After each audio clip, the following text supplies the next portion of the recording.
Salam,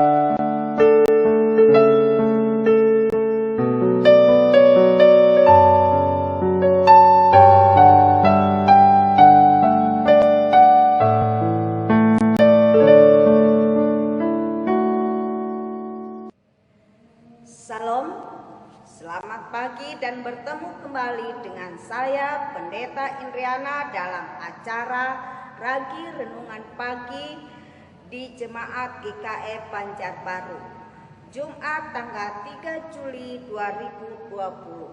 Sebelum kita masuk dalam renungan, marilah kita bersatu dalam doa. Bapa dalam kerajaan surga, saatnya kami akan mendengarkan firman. Terangilah hati dan pikiran kami. Jauhkan daripada kami segala kuasa-kuasa kegelapan. Hanya firman-Mu yang hendak kami sambut. Dan materaikanlah ya Tuhan di dalam hati kami masing-masing. Hamba-Mu siap untuk memberitakannya. Dalam nama Tuhan Yesus Kristus kami berdoa. Amin. Bapak Ibu terkasih dalam Tuhan Yesus Kristus, sesuai dengan Almanak Nas GKE, firman Tuhan diambil dari kitab Roma pasal 7 ayat 7 hingga ayat yang ke-20 dengan perikop arti hukum Taurat. Saya akan berikan judul yaitu apakah hukum Taurat itu dosa? Bapak Ibu Saudara terkasih dalam Tuhan Yesus Kristus, saya akan bacakan ayat yang ke-7 saja. Jika demikian, apakah yang hendak kita katakan? Apakah hukum Taurat itu dosa? Sekali-kali tidak. Sebaliknya, justru oleh hukum Taurat aku telah mengenal dosa. Karena aku juga tidak tahu apa itu keinginan. Kalau hukum Taurat tidak mengatakan jangan mengingini. Amin.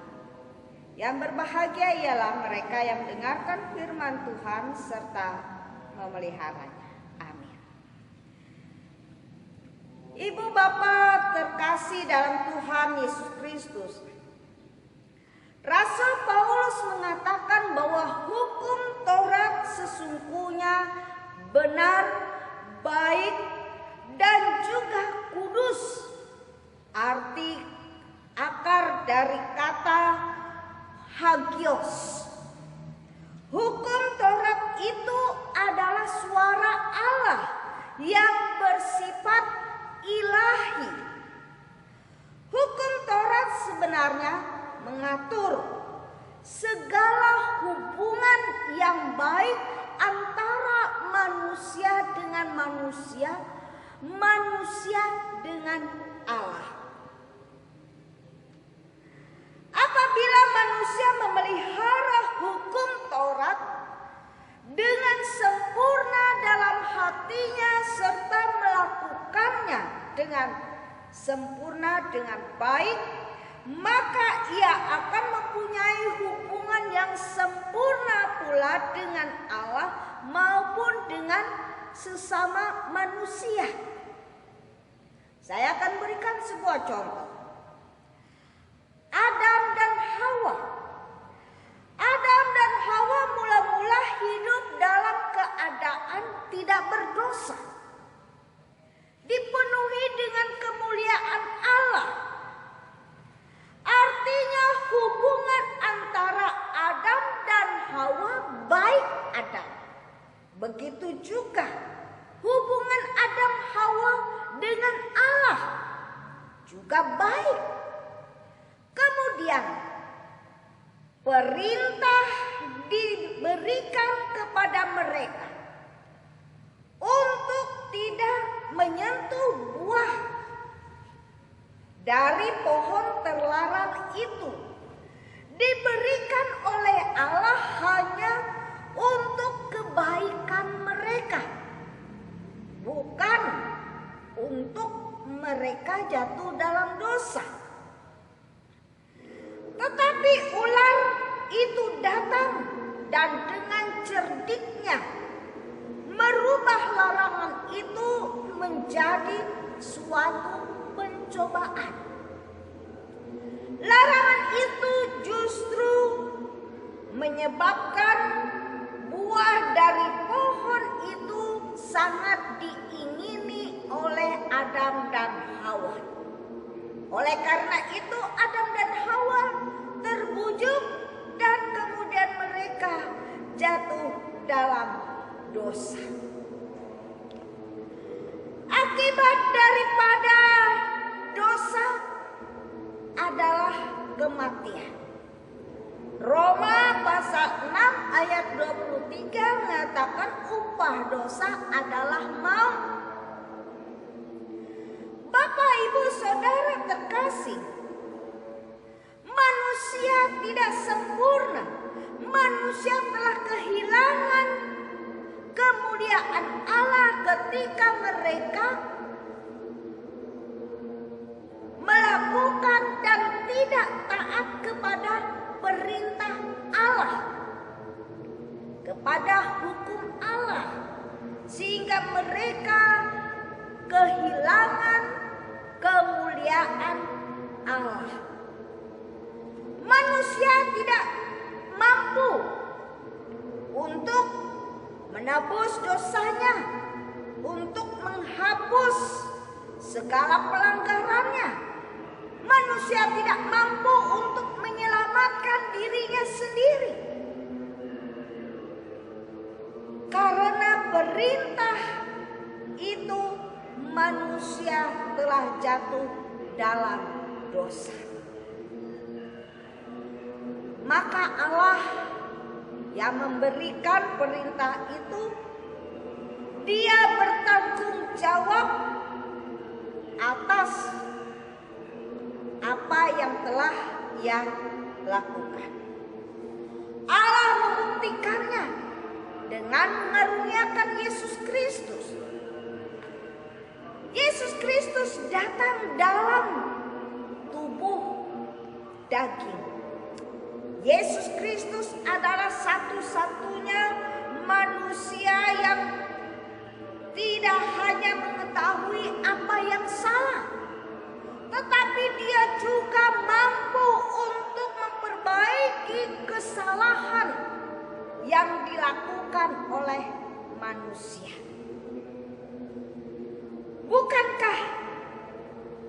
Bukanlah kritik yang Ia tawarkan, melainkan pertolongan.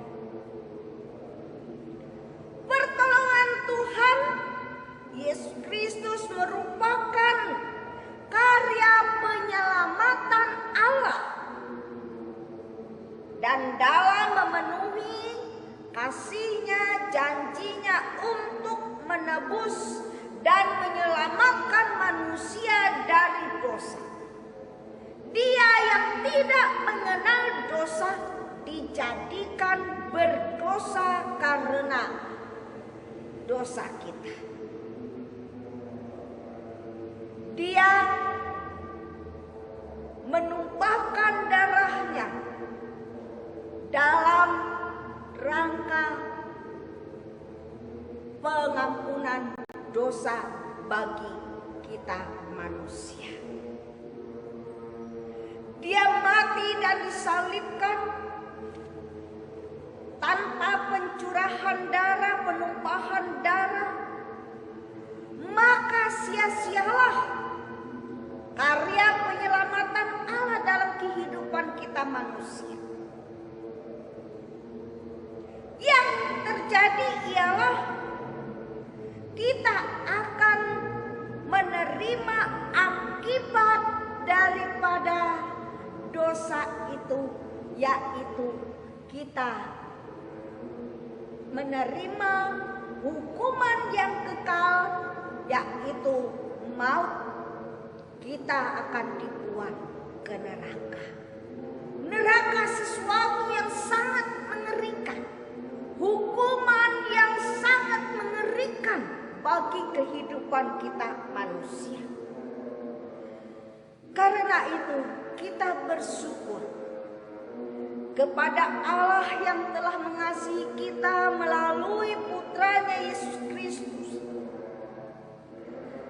Karena itu apa yang dikehendaki oleh Allah. Yesus datang untuk menyempurnakan hukum Taurat itu dengan kasih. Selagi Allah memberikan kesempatan bagi kita, marilah kita juga buktikan bahwa kita mengasihi Allah dan melakukan perintah-perintahnya dalam kehidupan kita. Bapak, Ibu, Saudara yang kekasih dalam Tuhan Yesus Kristus, bagaimana kita melakukan perintah Allah? Injil Matius mengatakan, kasihilah sesamamu manusia seperti dirimu sendiri.